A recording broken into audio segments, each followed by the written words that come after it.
jacket like that. I mean, that's impressive. And little did y'all know that inside the jacket has his name on it.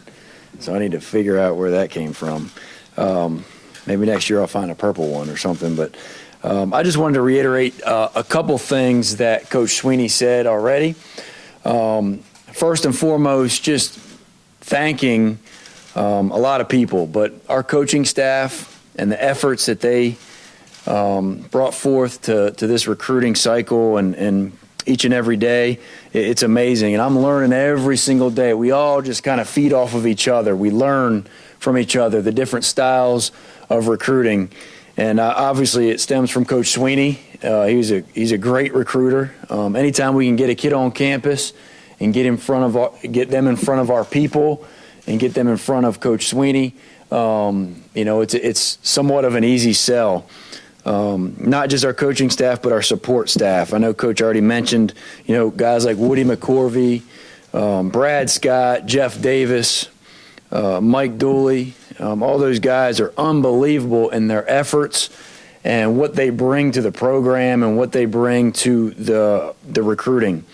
Obviously, our president and athletic director, unbelievable support. I know you all have heard it a million times, but I've been at a handful of places, and it's the best I've ever been at. And as far as the support from the president and the efforts that he brings to the table in recruiting, and our athletic director is just second to none.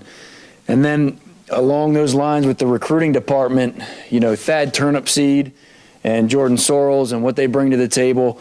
I just have the title of being the recruiting coordinator, but I am, like Coach said earlier, the liaison between Thad and Jordan and that department and our full-time coaches. And they make that job easy because Thad and Jordan do an unbelievable amount of work. Obviously, Jonathan Gant and what he does with as director of new media, it's amazing the feedback that we get from the different schools and from other big programs like us on how special that these people are and what they're doing to help build our brand. And so I just want to take a minute to thank those people, and because I know there's a lot of hard work into this thing, and it just keeps on going. And we're excited about the future and our recruiting in the future because we have a lot of momentum right now. Coach mentioned, already into our 2017 class and getting names for 2018 and 19, and it's amazing when you win games how much of an impact it makes whenever you step into a high school, and it's pretty special. So I'm just proud to be a part of this program and just open up for questions at this point. Ryan, the defense finished number 1 2 years ago, and there's going to be 10 or more guys on that D are going to be in the NFL. So to that end, how critical is it to have the kind of defensive talent that's on that board? It's very critical. I mean, what's amazing to me is just being here for a year and like you said, going from number 1 in the country and losing basically our whole front 7 from a year ago from the 2014 team, and then to watch the new guys come in and compete and get better each and every day. And really hats off to Brent Venables and that defensive staff for them being able to maintain. We might not have been first in the country in all the same categories as in 2014, but we were still in the top 10 or 12 in a lot of categories. And that's so hard to do when you're replacing so many guys. So that just shows right there, not just the scheme, but the passion that our defensive coaches put into this thing. And our kids are so eager to learning to get better. And you guys have seen the guys that we got in this class that are going to make a huge difference. You can go down the list, but there's so many guys that have so much talent that are going to buy in and get better and better each and every day. And then we got the 7 guys that are here at mid-year that are going to get that experience early on that can help immediately. Zarek had been committed for several months by the time you got here. What was that process like for you, starting that relationship and maintaining? Absolutely, and you're right. When I took the job in December, I believe he committed maybe in October before that. So I've developed a great relationship with Zarek Cooper. He's a special kid, and he's got a special family. took over the reins basically. Got to go down there quite often, visit not just with he and his family, but with the school and the coaches there at that school. Got to watch him in spring practice last year, and that was the first time that I had the opportunity to see him throw live. And obviously, anybody that we recruit here at Clemson, they're going to be a very good football player. And I knew he was good, but whenever you get to see him for the first time throw live, man, it was special. I mean, I knew he has an unbelievable arm, unbelievable talent. And then he came to summer camp and I think practiced with us for at least a day or two. And all the other coaches got to see him again because, he had his knee injury and he recovered from that. But, I mean, he's one of the top guys I've ever seen throw, and then I went to watch him in a game in the fall and did a great job, did a great job of managing the game. Really excited about him and developing him into be a cerebral and all-around quarterback. He's got the talents. It's always the question coming in as a true freshman, how much knowledge do they have coming in, and then how much do you need to continue to teach that? And so I'm anxious for him to grow. And I'll tell you one thing that happened, a pretty cool story recruiting him. I guess it was last week. He plays on the basketball team. And their basketball team is ranked in the top 5, they're ranked first in the state of Georgia right now. And they got some unbelievable players.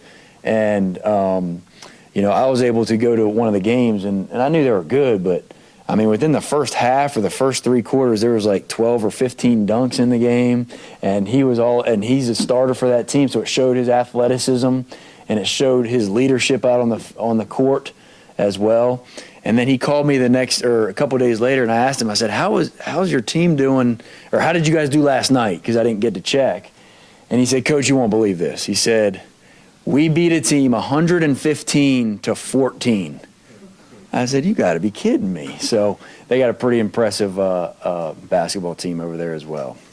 How big a challenge has this year been for you, the program of this size, and having to balance recruiting and coaching? Yeah, it's always a challenge because you're always looking to get better. And like you said, coming in a year ago, being at the FCS level for 9 years, recruiting is recruiting as far as the nuts and bolts of developing relationships and going out and getting guys. But there's definitely a magnitude, obviously, at this level that was for sure different for me. With all the social media and those sort of things, it definitely was a big challenge. Also, I was just talking to Jeff about this earlier, but I was an offensive coordinator before I came here, so I didn't focus as much on recruiting. And it is and that's what I've kind of learned in the last year personally is, now that I'm not one of the coordinators here offensively, I have the opportunity to really grow in the recruiting department and be able to spend more and more time throughout the year in developing relationships and putting in that hard work. So I learned a lot, and I learned a lot from each of our coaches. How much of your recruitment at Clemson back when you committed to Clemson? What was that like? My recruitment is a lot different. It's a lot different, but especially with the social media, and how early we recruit now compared to back then. I mean, I got my first offers. It had to have been in the summer right before my senior year. I got my first offers. I think it might have been Rutgers or another school there. But and then I started getting offers throughout my senior year in football. And got my last 1 or 2 offers, I guess, when I was playing basketball. And it's so much later. That's one of the bigger things. So much earlier here now. We're going to find kids from 2018 and 2019. And as Coach said, though, we got to do a good job of making sure it's the right fit and being able to manage that and not just throw offers out, because our brand is getting better and better. The more we win, and the more times we get kids on our campus, it's just getting stronger and stronger. So those would be the biggest things that are definitely the difference from more than 16 years ago. Now it's 20 years ago, Yeah, geez. How much of a luxury is it as a quarterback coach to have Deshaun and Kelly and Nick all being guys who have experience but are now coming back? That's a great thing to have. Anytime that you go into your first year and you had Deshaun had some experience from 2014. Nick had very minimal experience. Kelly Bryant had no experience. And then you're able to cultivate those guys. This 2015 season was tremendous because Kelly Bryant got some reps. Obviously, Nick Schuster got more reps. And then obviously Deshaun grew as a quarterback. And now going into this season, to answer your question, it's so much more comforting because you have guys that have been in the system a little bit longer, understand the offense, understand the big picture, and then most importantly, understand how I coach and what my expectations are. And so I'm excited about working with these guys and trying to fine-tune some of the details and the little things for each of their game to help perfect them on the field. Will Kelly and Nick still be co-second team guys going into the spring? Hey, they will be, absolutely. They both did a lot of good things throughout the fall. Each of them had their opportunity to play. Sometimes they did great in games. Sometimes they struggled a little bit, which a lot of times that's what you need to happen so you grow from the mistakes. But I think you plug in Kelly in certain situations and you plug in Nick in certain situations, and that just depends on what the game flow is. And then that's going to, again, see how they do this spring and see how they come out of the spring to see if that changes at all. But that's how we're going to go into it heading into this spring ball.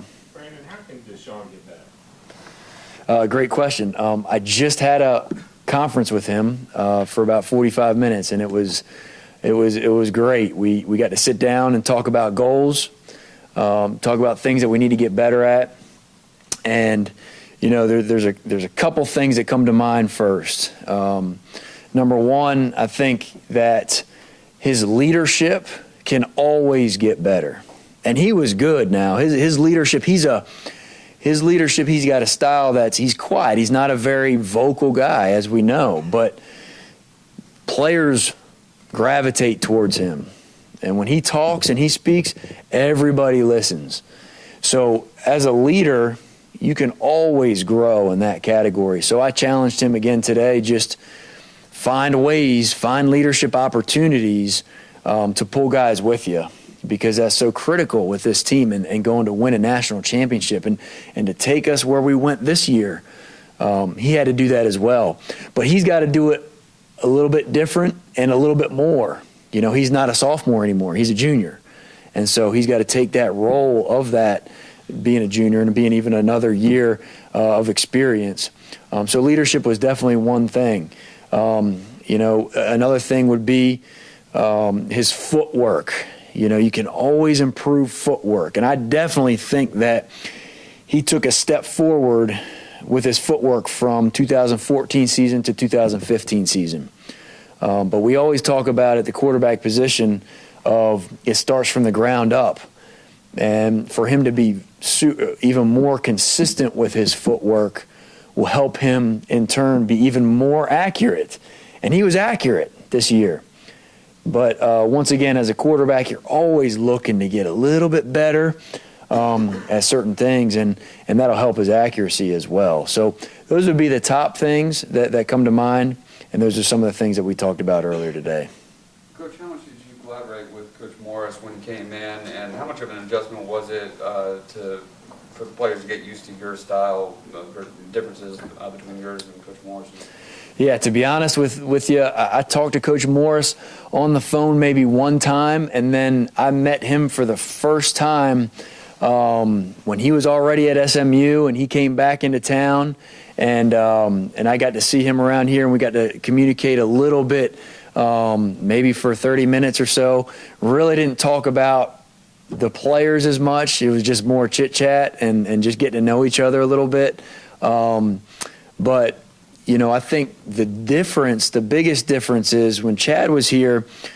Chad, obviously was offensive coordinator, so he has got a lot more going on, and he's calling plays and he's making a lot of decisions. I was able to focus more on just the quarterback, and I think that's probably the biggest difference in what the quarterbacks would tell you from me and my teaching and what Chad did. He had a lot going on. He was, like I said, making a lot of decisions. And so I'm able to hone in, hey, what can I do to best make these quarterbacks better each and every day? And so just maybe more detailed, being more detailed with footwork and those sort of things. Anything else?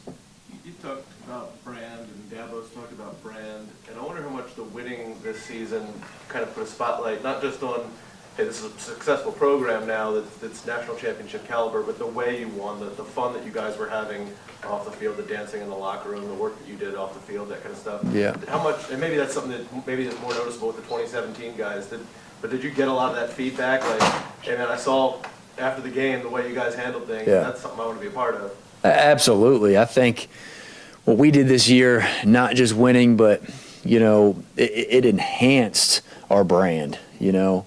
Everybody that's been here in the past, whether it be recruits or other coaches, they know how strong this brand is, but it enhanced our brand by winning and then showing people how we do win. And y'all have seen it a lot, but it stems from Coach Sweeney. I mean, the fun that he has and that he brings to this program, it truly, it really goes throughout the program. And we have a blast at practice. We have a blast after games, and we're going to enjoy it. And we talked about it each week in our staff room. Coach Sweeney said, make sure you're having fun. Make sure your kids are having fun. And when kids see that on the news, it definitely helps. And it helps build that momentum that you're looking for. And that's what we've been able to do here with some of this 2017 and 18 class already. Thank you very much, Coach. Thank you.